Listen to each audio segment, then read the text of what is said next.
welcome to the Direct Impact Podcast with Andrea Epstein. We have got a really exciting episode for you today.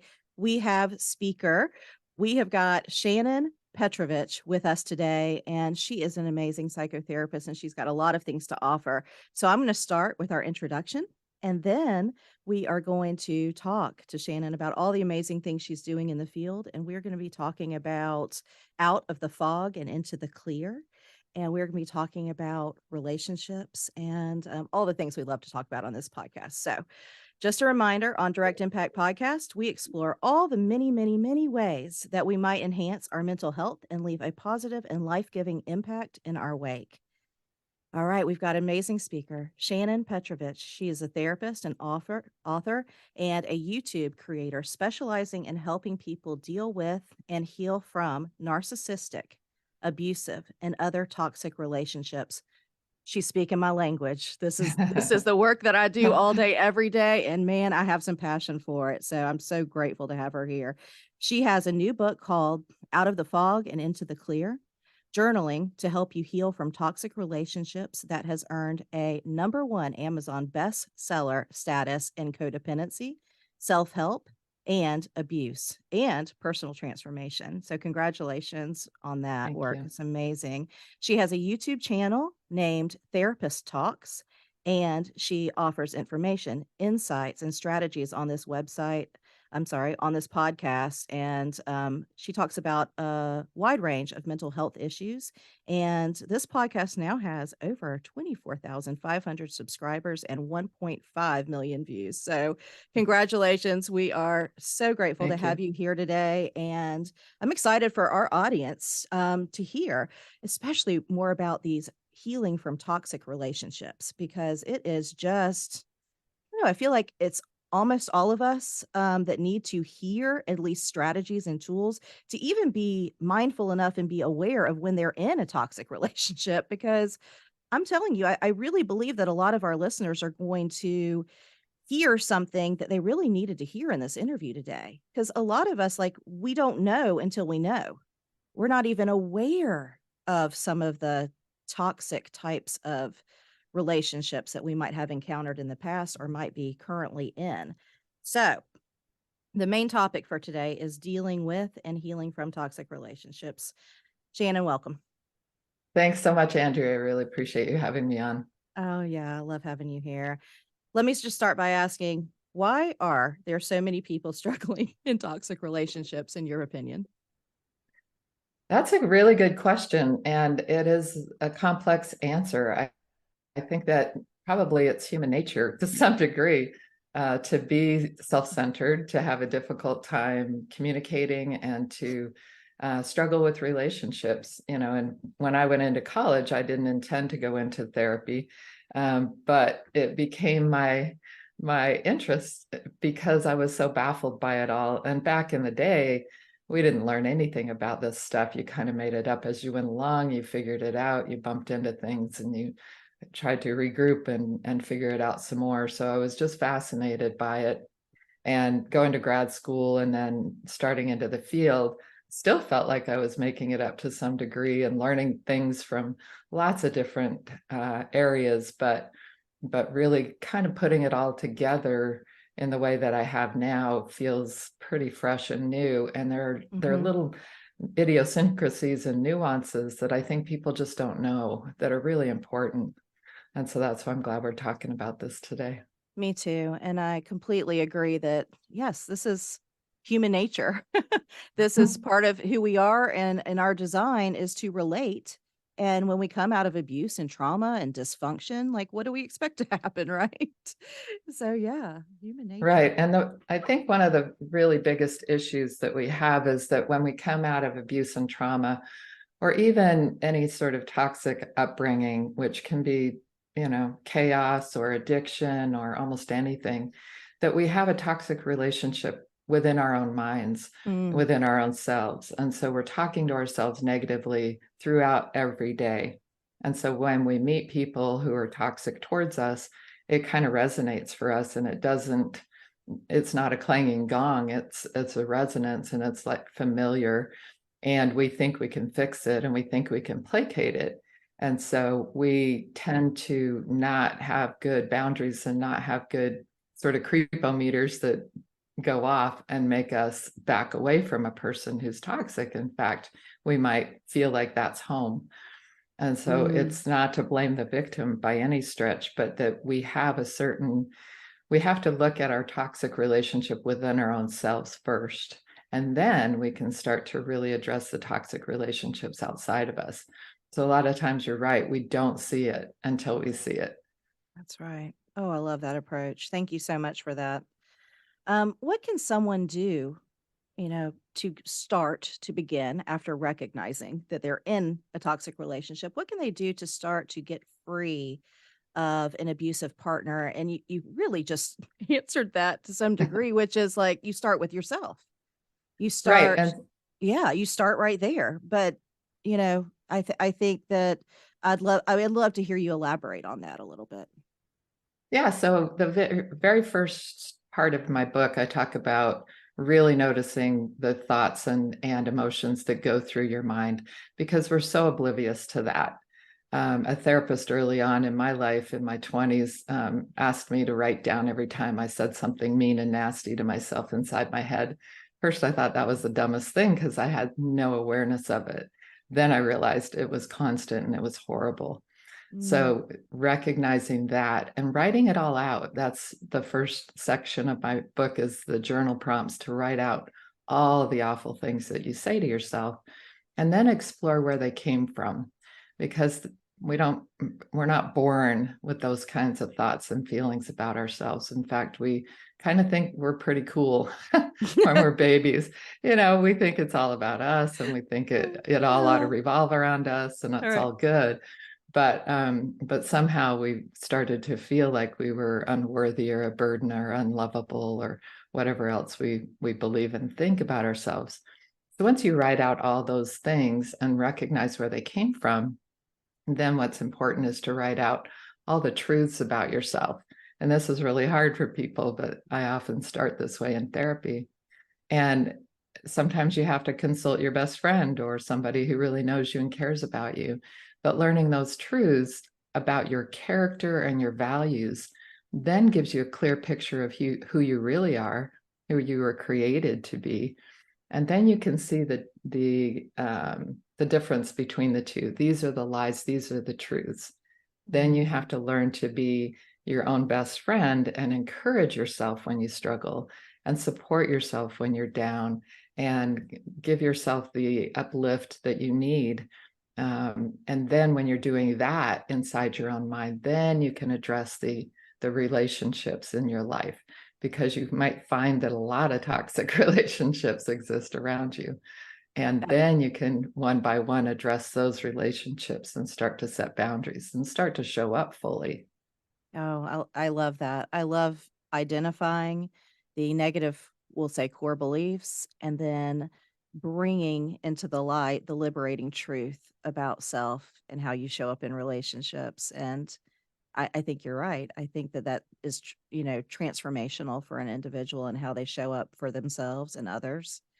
So Right. I love that practice. And I feel like it is actually an call to action, maybe even for our listeners, is could you just sit down this week and take a moment and write down some of those intrusive thoughts, some of those negative thoughts that keep showing up, the shoulds and the have tos, and all of the nasty language, and maybe tweak that into a liberating truth that better reflects your values. So I thank you for that. I think that's a great call to action for our listeners. Yeah. Um, Getting to a place of engagement with others and healthier relationships. Once you've done that interpersonal work and you've got that internal landscape that, you know, seeds can be planted for healthy relationships. Can you tell us about, how can we have healthier relationships with others? And also, yeah, we'll start there. Okay. So it's very simple, but not easy. Mhm, I think that one of the things that a lot of people don't realize is how much we engage in the three P's, I call them the mhm, peacekeeping, people pleasing, and placating. Mm. And so when we show up in a relationship and we're all about those three P's, we are not sharing our thoughts, feelings, wants, and needs. And so we're setting in motion a situation where we don't exist. We are all about peacekeeping and placating them, noticing their every mood, every emotion, every whim and will, and what they want and need, and not showing up fully as ourselves. And when we do that, we set in motion a relationship in which we don't really exist. Mm. So when we recognize who we are and what we're about, and then we start to show up and start to not undermine ourselves by using those three P's. When we start to do that, then the other person has the opportunity to be in actual relationship with us. And so what I encourage people to do is to fully show up. What did you want to say to that person when they said that to you? Well, I wanted to say blah, blah, blah. Okay, what would happen if you said that? Oh my gosh, I'd blow a gasket. Well, that may or may not be true. I've actually had clients who went back to that person and said those things, and they're like, oh, I didn't know you felt that way. Oh, I'm sorry. I didn't mean to offend you. That wasn't what I meant at all. And they're like mind blown, that Right, right. they've shown up in these placating ways for so long. They actually didn't know how to express themselves, had not expressed themselves, and the other person was actually wanting them to be more present and appreciated them being more present. Now, it's also very diagnostic, because if that person escalates and their behaviors and their narcissism and their abuse becomes worse, then you get to step back and say, okay, now I really get that this person doesn't want me to fully exist in this relationship, and this is toxic, and I need to get out. I love how you say fully exist in this relationship. Take up all the space that I need to take up in that relationship to not be too much, to not play it small, all of those things, but like to be wholly yourself, that being kind of like the barometer of, can I have a healthy relationship here? Right, And I right. know that that's very scary for people to do, but they learn so much about themselves when they step into that. And like you said, by speaking that truth, it gives them so much more information about the relationship, doesn't it? Exactly. And like I said, sometimes I will see a relationship, and I'll even see a couple together. And sometimes I think, oh, this thing is sunk. And I'm Yeah. surprised when Yeah. when they actually do really well. Once both people just show up and really start speaking their truths, they Mm. both want the same thing. They both want closeness. They both want that fully present relationship. Other times I think, oh, this is resolvable. And that the sort of person who's been placating the whole time really shows up and really Mhm. speaks their truth, and the other person flips out and becomes really awful. And really, it's so clear Mhm. that that Mhm. is just not going to work. It's so I encourage people to also learn to emotionally step back, because when we're just in it and we're just buried by it, we can't see clearly. That's right. And we have to emotionally step back and kind of watch the circus go by and notice, oh gosh, they're doing that thing again. Oh, now they're going to do that thing because that didn't work. And oh, now they're bouncing onto that thing. So if you can see those activities, those behaviors as all manipulation, but all different flavors. Like now Mhm. they've gone to tears, now they're going to anger, now they're back to tears, now they're on to guilt trip, now they're on to gaslighting, now Mhm. they're back to love bombing, now they're on to guilt trip again, now they're devaluing me, now they're devaluing my family. It's like all of it's the same stuff.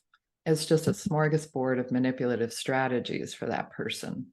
So when you can step back and look at it as all manipulation, then you can kind of feel like, oh man, this isn't about me. Right. This is what they do, and The what they do whole to the whole everybody. not my monkey, not my circus. Right, exactly. Yeah, oh, I can identify, like, now I'm watching the manipulation go by, I'm watching it, and I can say, "Not my monkey, not my circus." Right. I love it. I love that. And so, speaking of that, like, you just listed a lot of narcissistic traits with regards to the and avoidant attachment style and things like that, with the love bombing and the blaming and the deflection and all of that. I know this wasn't on our list of questions, but I really want to ask for our audience. Narcissism has become such an overused, ridiculously overused term. And so has the word gaslighting. I'd like for our audience to hear from a professional what narcissism looks like. And we know that gaslighting is often a tool that a narcissist might use to manipulate. Um, but could you talk to our audience a little bit more about what that might look like in a relationship? Right. And it's been very much become such a buzzword and even weaponized and even thrown about by narcissistic people to the Mm-hmm. other person to gaslight them into not having boundaries. And so a lot of times we have to step back and look at things more objectively. I've even known people to label somebody a narcissist and then completely disengage from them. Mm-hmm. Um, that's, I think, tragic when you don't take responsibility for yourself in the relationship and really see if it can work out, like I talked about before. But narcissism is a personality disorder. So it's a deeply seated, deeply rooted, all-encompassing personality disorder at its, and it has a range from mild to moderate to severe. The most severe being basically serial killers and psychotically aggressive and delusional people. And the medium and mild, may actually have some ability to resolve. And but the list of traits is 9 long, and if you have at least 5, then you are narcissistic personality. But it has to be over a long period of time, and it has to be pervasive. And so there's a video I did about that clarifies that really well. But I would love to but link to that in the show notes if you sure. don't mind. Okay. Sure, yeah. And one of the things that is really most important to recognize is that not only are they self-centered and very superficial, they use people.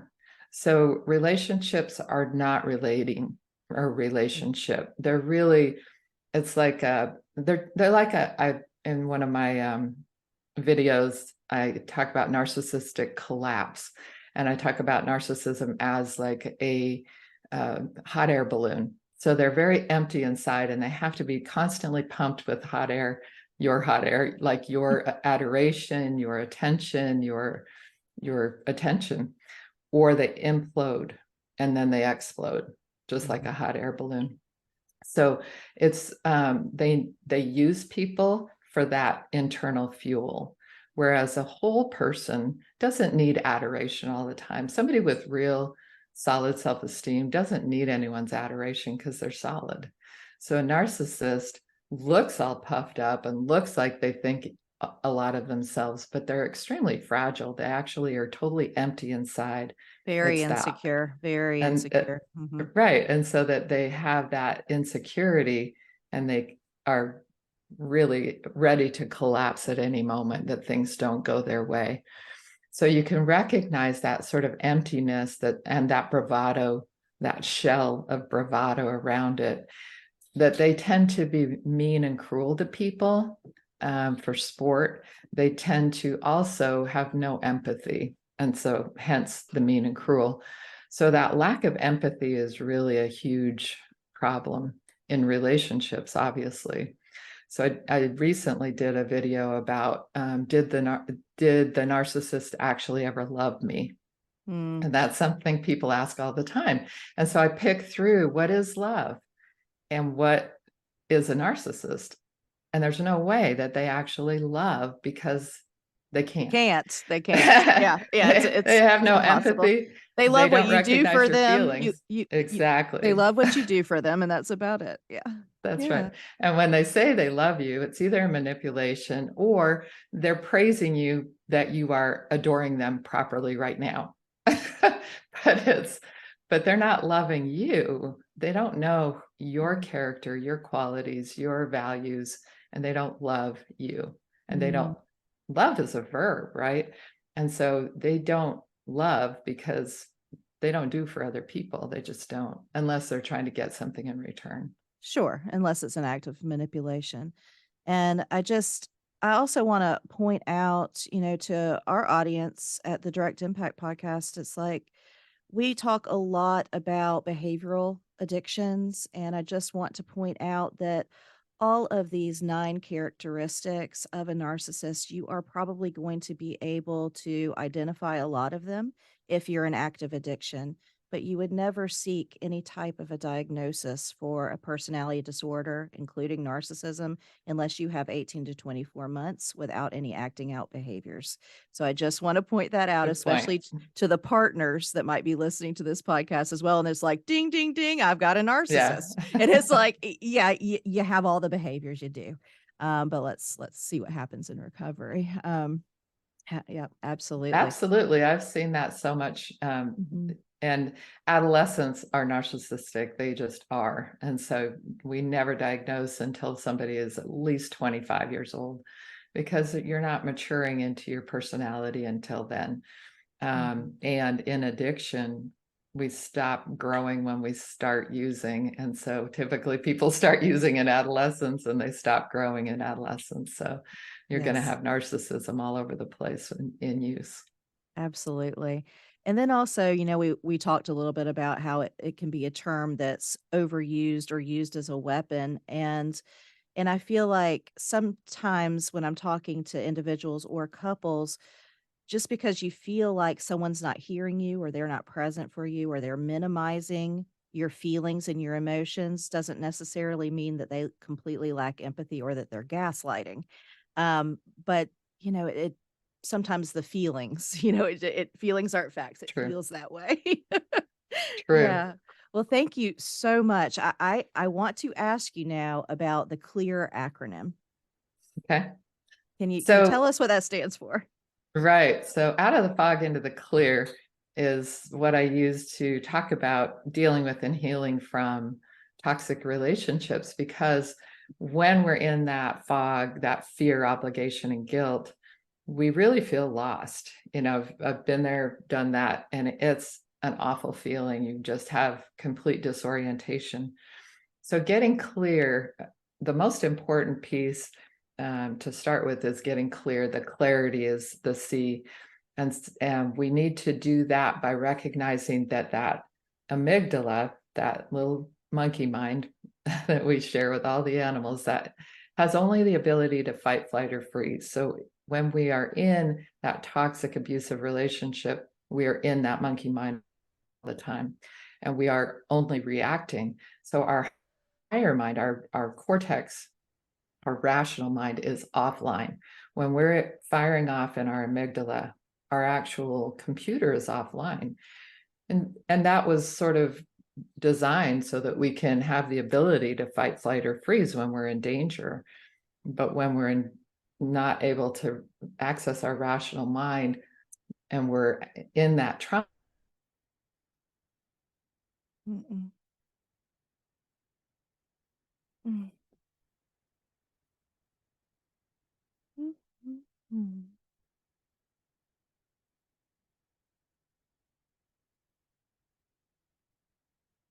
the facts are, so my feelings are, you said feelings, not facts. And I love that. I say it all the time. So your feelings are, I'm in love with this person. I have to keep trying. If I stop doing these things and start doing more of those things, I'll fix it. I'll get back to that love place. The facts are, this person did this, they did that, they did this, they did that. You can see it's a really abusive relationship. And so you have to get up into your facts and stay there and drag your little monkey mind along out of the relationship. And it's going to kick and scream, I want to go back, just like an addict. That's right. So codependency is addiction to that negative relationship. And so we have to just not use, not connect to that person. And Mm,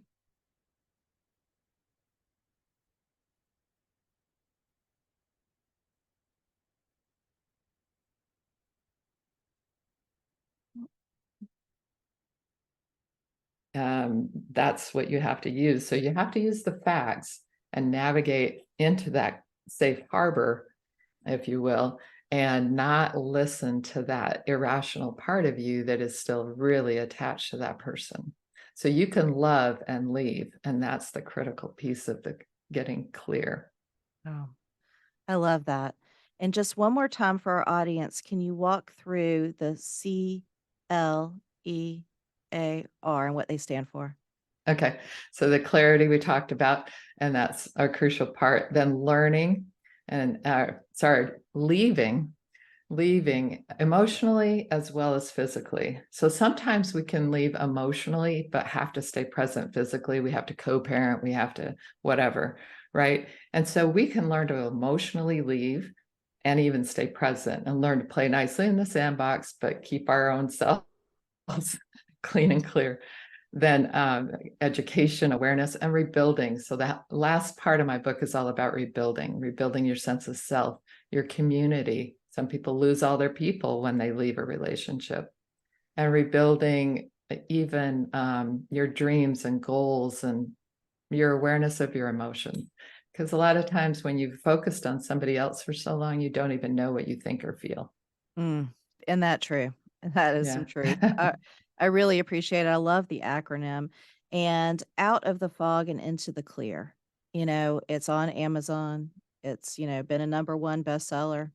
Um, so tell us a little bit more about that and what, if our audience wanted to go and dive into that journal, what can they expect to get from it?